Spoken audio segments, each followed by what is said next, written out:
ప్రియమైన దేవుని బిడ్డలారా, బైబిలులో చాలా ప్రార్థనలు ఉన్నాయి కదా. కానీ ఒక చిన్న ప్రార్థన ఉంది.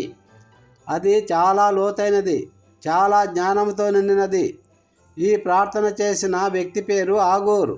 ఆయన చేసిన ప్రార్థన ఇలా ఉంది. సామెతలు 37:9 ఆయన అంటున్నారు, దేవా, 2 విషయములు నేను నీ వద్ద అడుగుతున్నాను. అసత్యమును అబద్ధమును నా దగ్గర నుండి దూరపరచుము. నాకు దారిద్ర్యమును కానీ ధనమును కానీ ఇవ్వకము. నాకు కావలసిన ఆహారం మాత్రమే ఇవ్వము అని. ఇది ఎంత గొప్ప ప్రార్థన కదా. మనము ఆలోచించాలి. ఈ ప్రార్థన పూర్తి సందేశమును ఈ ఛానల్లోని పెద్ద వీడియోలో మీరు వినగలరు.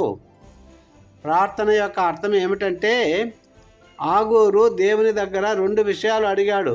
ఒకటి అసత్యము నుండి రక్షణ, రెండవది మితమైన జీవితం.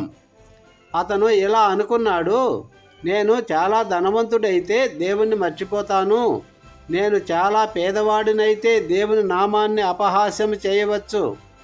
కాబట్టి అతను దేవుని దగ్గర సమతుల్యమైన జీవితం కోరుకున్నాడు. హల్లెలూయా చెప్పండి. బైబిల్ వాగ్దానం. బైబిల్ మనకు ఇదే సత్యాన్ని చెబుతుంది. మత్తయి 6:33 ముందుగా దేవుని రాజ్యమును ఆయన నీతిని వెదకుడి, అప్పుడు ఇవన్నీ మీకు అనుగ్రహింపబడును. హల్లెలూయా. ప్రియులారా, దేవుని ముందు పెట్టిన జీవితం ఎప్పుడు ఆశీర్వాదంతో నిండిపోతుంది. బైబిలులో సొలొమోను చూడండి. దేవుడు అతనిని అడిగాడు, అయ్యా, నీకు ఏమి కావాలి అని. అప్పుడు సొలొమోను ధనమో సంపదో అడగలేదు, అతను జ్ఞానాన్ని అడిగాడు. దేవుడు అతనికి జ్ఞానం మాత్రమే కాదు, ధనము మరియు గౌరవము కూడా ఇచ్చాడు. ఒక చారిత్రక ఉపమానం.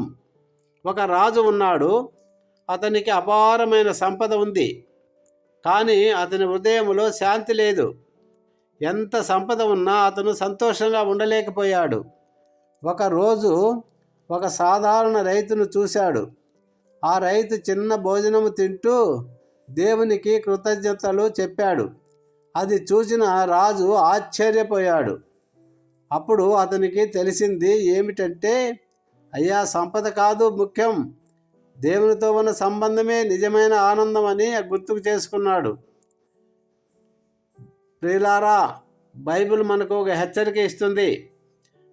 1 తిమోతి 6:9 ధనవంతులగుదమని కోరువారు అనేక శోధనలలో పడుదురు. అందుకే ఆగూరు ప్రార్థన మనకు ఒక పాఠం చెబుతుంది.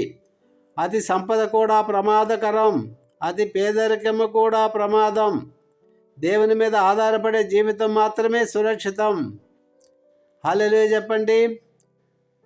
ఇందులో ఉన్న ప్రధాన సందేశం ఏమిటంటే, ప్రియులారా, మనము దేవుని దగ్గర ఏమి అడుగుతున్నాం? సంపదనా, గౌరవమా, పదవులా, లేదా దేవుని చిత్తం ప్రకారం జీవించే హృదయమా? ఆగూరు ప్రార్థన మనకు నేర్పేది ఇదే. మనము సేవిస్తున్న మన దేవునికి మన అవసరతలు సమస్తము బాగా తెలుసు.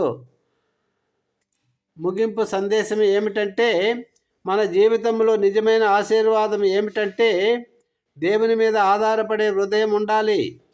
అప్పుడు మన జీవితము సమతుల్యంగా ఉంటుంది. ప్రార్థన చేసుకుందాం.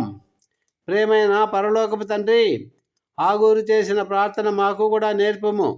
అసత్యమును అబద్ధమును మా జీవితాల నుండి తొలగించు ప్రభువా. అతి సంపదలో కానీ అతి పేదరికములో కానీ పడకుండా మమ్మల్ని కాపాడయ్యా. మాకు అవసరమైన దాన్ని ఇచ్చి నీ చిత్త ప్రకారం జీవించే హృదయాన్ని మాకు ఇవ్వండి. యేసయ్య మధురనామములో ఈ ప్రార్థన మీకు సమర్పిస్తున్నాము తండ్రి. Amen. Thank you Jesus. God bless you all.